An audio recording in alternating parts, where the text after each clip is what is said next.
Остануваат уште 10 кола за одигрување на првата македонска фудбалска лига, а во игра се 30 бодови, а неколку екипи ќе имаат навистина тешка мисија да го изборат опстанокот. Во долниот дел или во опасната зона се Беса, Воска Спорт и Тиквеш со по 18 бодови и овие екипи ќе имаат најтешката задача за да се изборат за опстанок. Во трката за опстанок сериозен предизвик има и Бреера, Струмица како и Вардар кои сакаат сигурен и директен опстанок, додека пак Пелестер атакува на рано безбедување на опстанокот и мирна завршница од сезоната.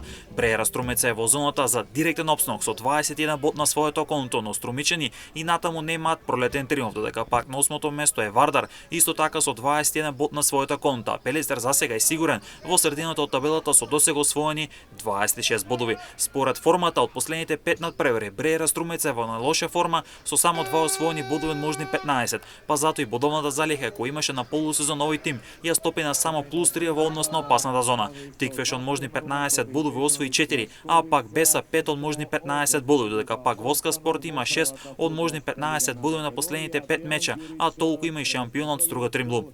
Последните две места, односно 12-тото и 11-тото место, директно водат кон испаѓање во втората лига, додека пак 10-тото место води во баражот за можен опстанок во првата лига, со тоа што прволигашот ќе игра бараж со третопласираниот тим од втората лига.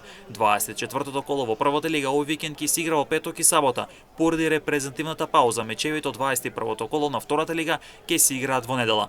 24-та рунда од фудбалската лига Македонија ќе биде отворена во петокот со дербито меѓу Вардар и Шкендија. Останатите мечеви се играат во сабота. Бреера Струмица дома ќе игра со Силекс. Беса ја очекува тежок меч со шампионот Струга Тримлум. Шкупина Чаир против Пелестер. Во Кавадарци се учување на Тиквеш со гостир, а пак во Охрид екипата на Воска Спорт ќе игра со Работнички. Надпреварите ќе започнат во 15 часот.